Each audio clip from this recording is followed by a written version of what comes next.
Salut tout le monde, je vous retrouve aujourd'hui pour une nouvelle vidéo et c'est une vidéo sur mes livres terminés. Je vous ai fait une première édition il y a très longtemps, mais quand je dis longtemps c'est vraiment longtemps.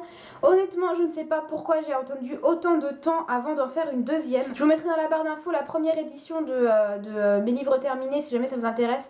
Vous verrez au niveau de mon aisance devant la caméra et la qualité de l'image que ça fait longtemps. J'ai terminé le livre qui s'appelle Beautiful Bastard de Christina Loren. C'est exactement dans le même esprit que tout ce qui est 50 nuances de Grey. Et Beautiful Bastard, c'est le premier tome de toute une série de livres. Il y en a pas mal, il y en a 6 ou 7, il y en a 6 en tout. Beautiful truc, Beautiful machin. Brillante et déterminée, Chloé n'a qu'un problème dans la vie. Son boss, Bennett, revenu prendre les rênes de l'entreprise familiale de Chicago après un séjour en France. Trentenaire séduisant, arrogant et égocentrique, il est odieux mais magnétique.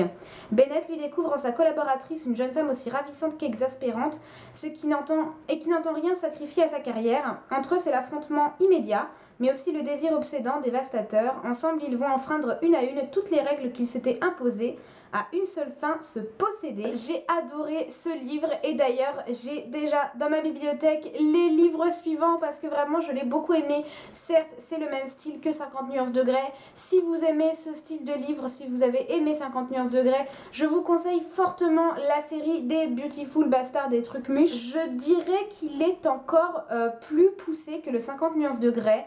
Moi je l'ai trouvé encore plus cru, encore plus tourné sur le sexe franchement, parce qu'il faut dire ce qui est, c'est le genre d'histoire qui est vraiment tourné dessus, donc je ne conseille pas du tout aux plus jeunes d'entre vous, mais vraiment j'aime beaucoup cela. Si vous avez lu la saga des Beautiful trucs surtout, n'hésitez pas à me dire en commentaire ce que vous en avez pensé, mais celui-ci j'ai adoré, franchement, il est trop drôle en plus. Ensuite, j'ai lu un livre de Guillaume Musso qui s'appelle La fille de papier. On nous dit, quand la vie ne tient plus qu'à un livre, trempée jusqu'aux os et totalement nue, elle est apparue sur ma terrasse au beau milieu d'une nuit d'orage.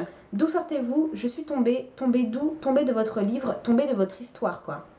Tom Boyd, un écrivain célèbre en panne d'inspiration, voit surgir dans sa vie l'héroïne de ses romans.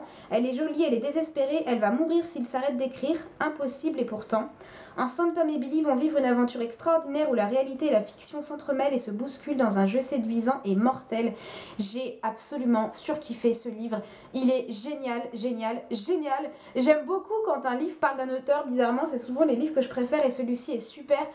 Si je peux vous en faire un résumé, donc en fait, vous avez Tom qui est un écrivain qui a eu un immense succès avec son premier livre, qui est devenu très riche, etc. Sauf qu'il bûche un petit peu à créer son livre suivant et il a eu des dettes à tort et à travers, il n'arrive plus à écrire, il a un petit peu le symptôme de la page blanche, etc. Et un jour, il y a une fille, voilà, comme une fille qui est sur sa terrasse complètement à poil, qui débarque de nulle part et qui lui dit qu'elle est Billy. Billy qui est le personnage principal de son roman. Elle lui dit qu'elle est Billy, elle lui donne, enfin au début évidemment il y croit pas, hein, une fille qui dit que c'est son personnage de roman, il y croit pas du tout. Et puis au fur et à mesure elle arrête pas de lui donner des détails, des attraits physiques, des détails sur la vie de Billy qui coordonnent avec ce qu'il a vraiment écrit, même des choses que personne n'a jamais vues puisque ça fait partie de ses documents personnels qu'il n'a jamais pu lier. Et au fur et à mesure il commence vraiment à se poser des questions, à se dire mais comment ça se fait qui est cette fille, est-ce que ça peut vraiment être vrai? Elle développe comme une espèce de maladie qui fait que s'il ne termine pas son livre, elle va mourir. Et toute une histoire complètement rocambolesque se passe autour de ça. Et bien sûr, je ne vais pas vous donner la fin, mais la fin, j'ai été super surprise, genre j'étais là en mode oh, quoi?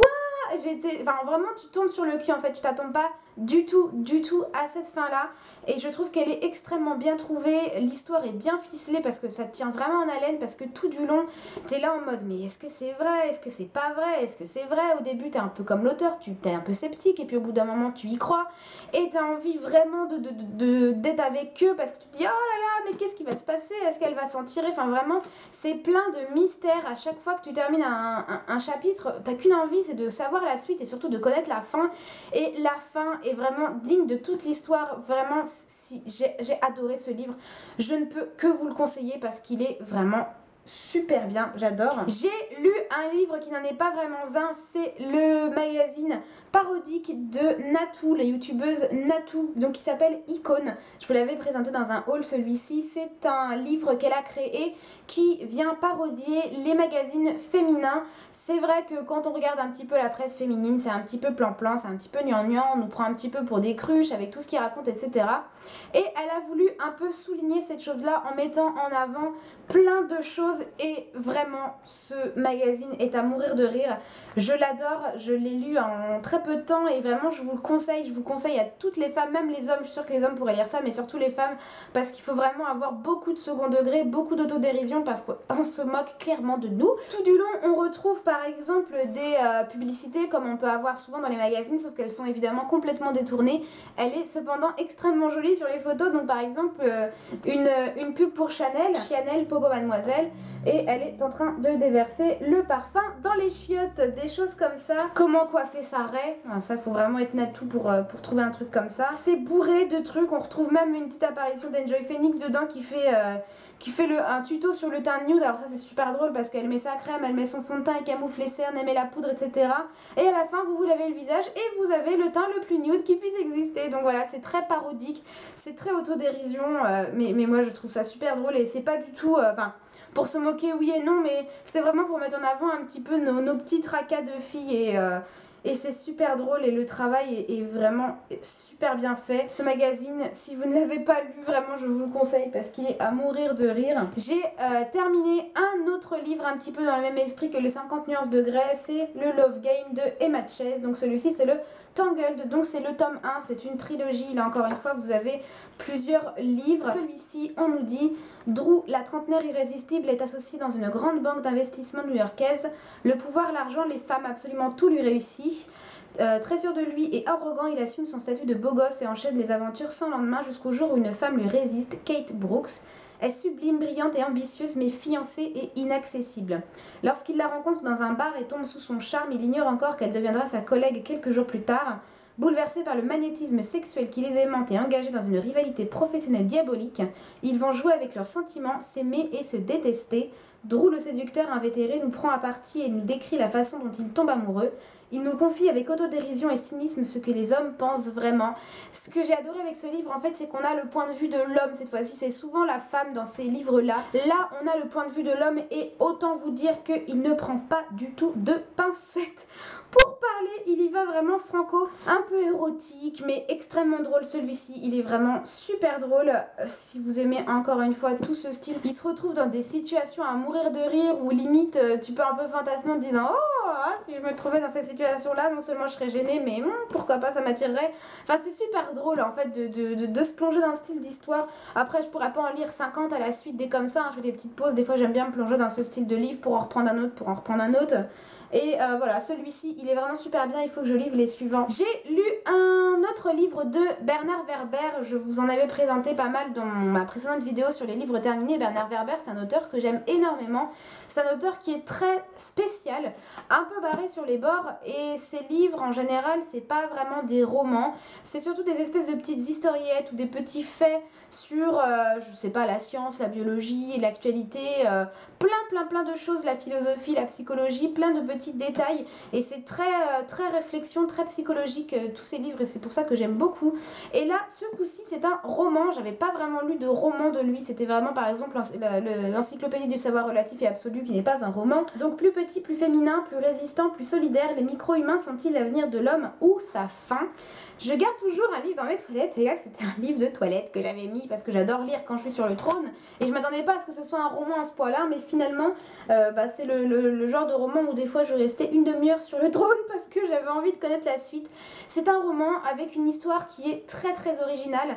Je ne saurais pas vous dire à quelle époque c'est, je pense que c'est contemporain, voire un petit peu futur proche, mais c'est pas non plus un futur super éloigné, où l'humanité a créé une autre humanité complètement artificiellement. Et ce sont des humains vraiment miniatures que nous avons créés, qui sortent d'œufs. En fait, ce sont à la base, elles sont dans des œufs. C'est principalement féminin. Il y a quelques hommes, mais c'est beaucoup de micro-humaines et qui sont vraiment en modèle réduit, créés complètement artificiellement pour pouvoir nous servir. Voilà, c'est comme des mini-robots ou des mini-esclaves qu'on utilise en fait dans la vie de tous les jours pour garder nos enfants, pour je sais pas, faire le ménage, pour nous assister dans la vie de tous les jours. Et c'est un livre qui finalement porte une grande réflexion sur qu'est-ce que doit être l'humain, quels sont les critères pour être un humain, qu'est-ce qu'un humain en fait, tout simplement. Et au fur et à mesure, ces micro-humaines vont vouloir s'émanciper pour devenir libres et devenir une espèce à part entière, une espèce humaine, un autre type d'humain, mais une espèce humaine quand même.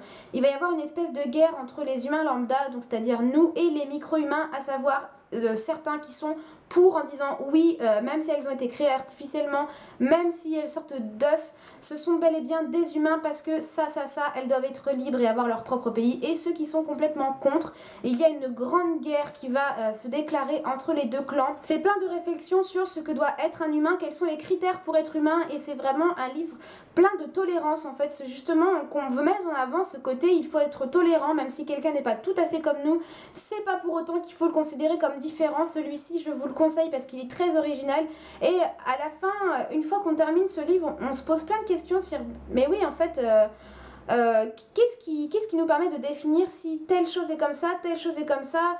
Vraiment, ça amène vraiment à réfléchir ce bouquin, et je vous le conseille parce qu'il est super et l'histoire est très originale, vraiment je l'adore. Autre livre que j'ai lu, c'est Du bonheur, un voyage philosophique de Frédéric Lenoir.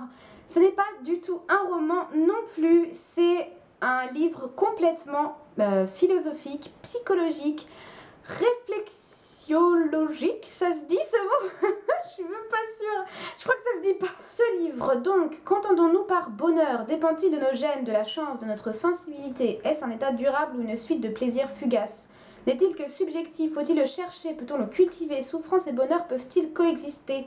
Pour tenter de répondre à ces questions, Frédéric Lenoir propose un voyage philosophique joyeux et plein de saveurs, une promenade stimulante en compagnie des grands sages d'Orient et d'Occident, où l'on traversera le jardin des plaisirs avec Épicure, où l'on entendra résonner le rire de Montaigne et de Chuang Tzu, où l'on croisera le sourire paisible du Bouddha et d'Épictète, où l'on goûtera à la joie de Spinoza et d'Etty Hillesum, je sais pas comment ça se prononce. Un cheminement vivant ponctué d'exemples concrets et des dernières découvertes des neurosciences pour nous aider à vivre mieux. Comme ça paraît très barbare. Si vous n'aimez que les romans, que les histoires, que la fiction, que vous plongez dans un univers avec des personnages, etc., ce n'est pas du tout un livre frais pour vous. Bien au contraire, c'est vraiment toute une part de réflexion sur tout simplement qu'est-ce que le bonheur. Il faut vraiment être très concentré et aimer tout ce qui est philosophie, tout ce qui est psychologie, pour pouvoir comprendre et suivre le fil de ce livre, parce qu'il y a des fois où c'est un peu compliqué, où ça part un peu dans différents sens, mais moi j'ai vraiment énormément adoré. C'est vraiment toute une réflexion sur le bonheur dans les différents pays, suivant les différentes époques et les différents philosophes, de quel point de vue on se place. Ça nous apprend vraiment à mettre une définition sur le bonheur et les différents moyens d'y accéder. C'est vraiment toute une réflexion, c'est très compliqué à résumer en quelques phrases, c'est vraiment toute une réflexion autour de ça. Et moi, ça m'a vraiment beaucoup plu parce qu'on voit les choses sous un angle complètement différent, suivant les époques, suivant les personnes. Ça permet vraiment de se placer d'un autre point de vue.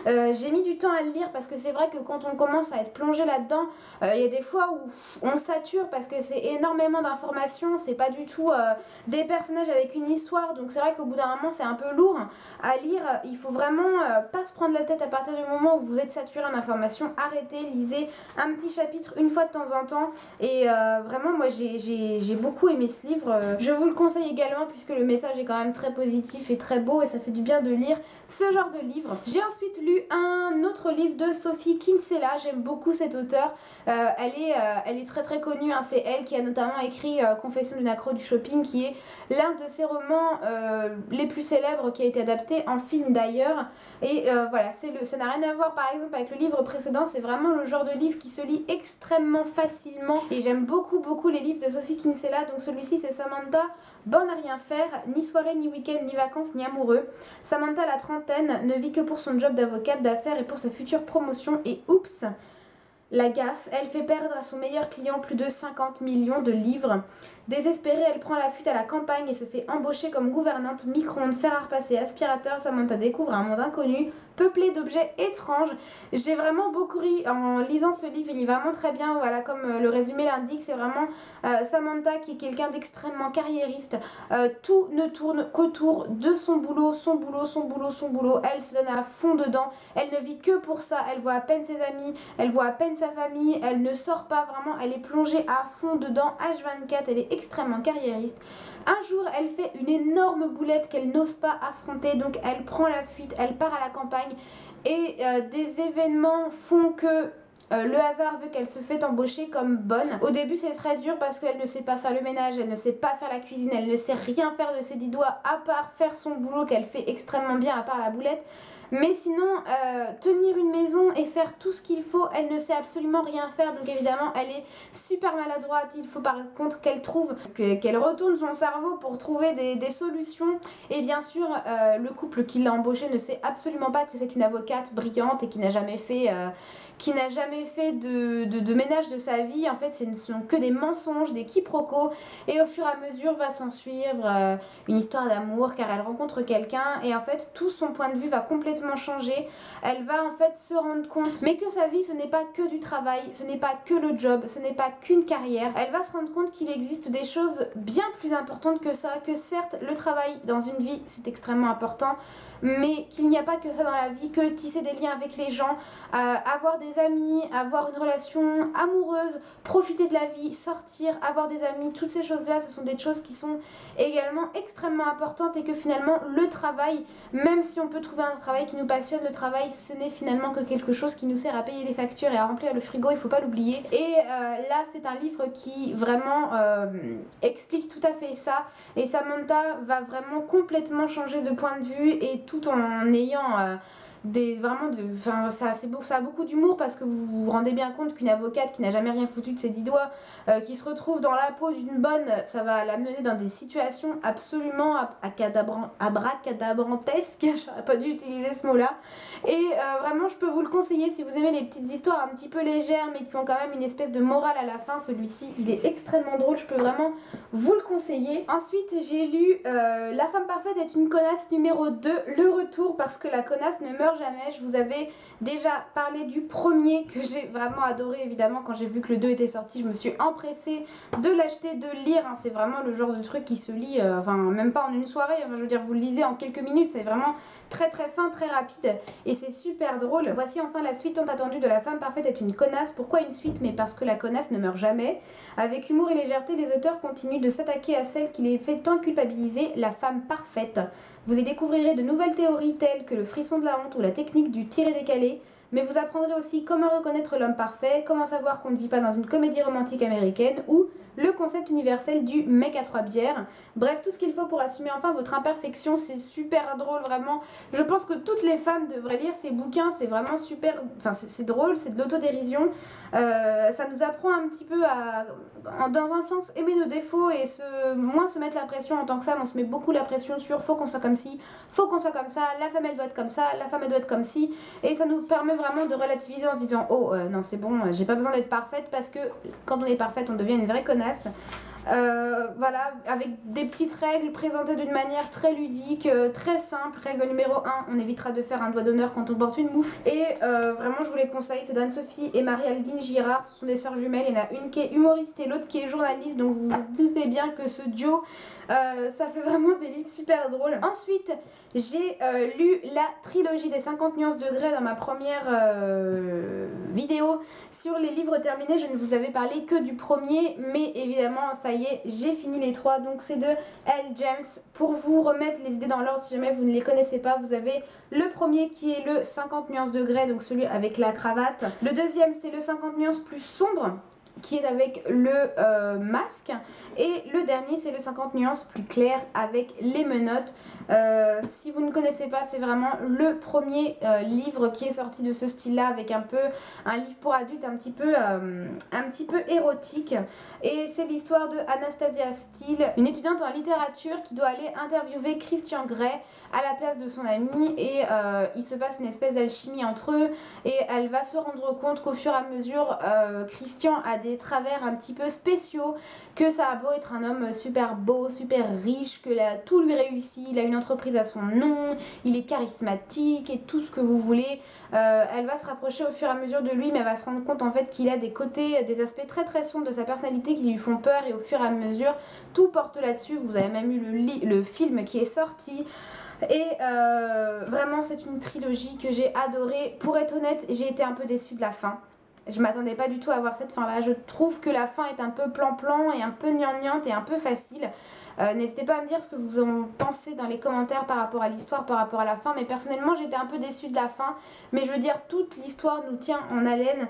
Et c'est vraiment des rebondissements. C'est un coup ça va, un coup ça va plus. Et je les ai adorés tous les trois. J'ai été un peu déçue par le film, bien évidemment, puisque c'est tellement cru et érotique que s'ils avaient dû respecter le style du livre, il aurait fallu faire des films interdits aux moins de 18 ans. Donc voilà, j'ai été un peu déçue par le film. Vraiment, si vous avez vu le film et que vous n'avez pas aimé, ne vous faites pas trop un a priori trop vite. Je vous conseille vraiment de lire les livres pour vous faire un avis plus objectif. Oui, plus objectif. Je les ai plus qu'adorés, et même si j'ai été un peu déçue par le film, j'ai quand même hâte de voir la suite, puisque bah voilà, quand on a adoré un livre en général, on aime bien regarder les films associés. Et le dernier livre que je vous présente, c'est le livre qu'a sorti la youtubeuse Enjoy Phoenix, donc Marie, c'est le hashtag Enjoy Marie de Marie Lopez. Ce livre, il a fait beaucoup de bruit, dans le sens où il y en a eu beaucoup de critiques positives et beaucoup de critiques négatives. Ce livre n'est absolument pas une autobiographie, comme l'a précisé Marie. Elle l'a écrit quand elle avait 19 ans, et vraiment elle est consciente du fait qu'à 19 ans on ne peut pas raconter sa biographie. C'est un livre qui est une espèce de petit guide pour toutes les adolescentes. Vraiment, évidemment, ça ne mériterait pas le Pulitzer, ça ne va pas remporter de récompense ou quoi que ce soit, ça ne va pas gagner le prix de la littérature. Elle ne s'est jamais vantée de dire que c'était le meilleur livre du monde. C'est vraiment pas son objectif. Son objectif c'était, enfin en tout cas moi c'est ce que j'ai ressenti en le lisant, et je trouve que de ce côté là il est plutôt bien fait. Bon, moi je l'ai lu l'année dernière, j'avais 23 ans, évidemment j'étais pas vraiment la cible, mais je pense que c'est un livre que j'aurais aimé trouver quand j'étais ado, et c'est un livre qui peut également beaucoup servir aux parents qui ont des adolescents et qui ne comprennent pas leurs ados, parce que bah voilà, quand on a 40 ans, 50 ans et qu'on a un enfant adolescent, en général il y a un gros fossé qui sépare les deux. On ne sait pas toujours comment communiquer avec notre adolescent. Quand on est ado, on a l'impression qu'on porte tout le poids du monde sur les épaules et que c'est horrible et qu'on a une vie tragique, etc.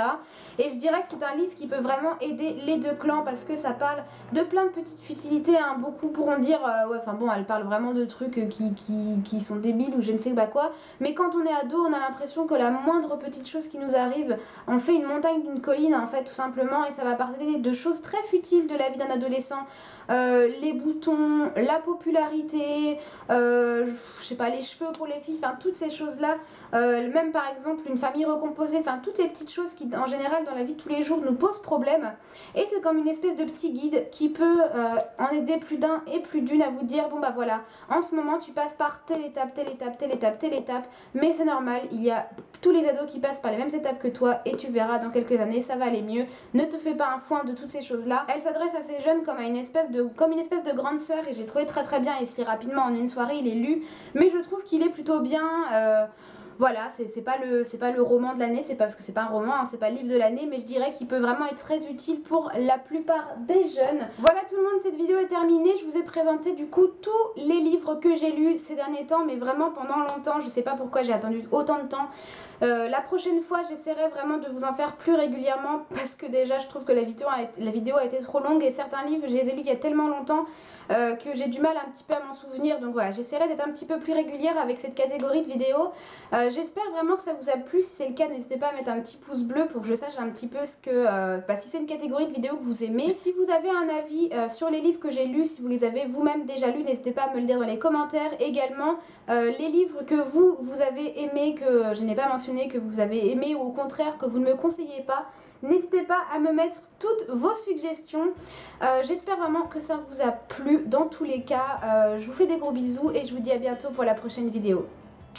Ciao ciao!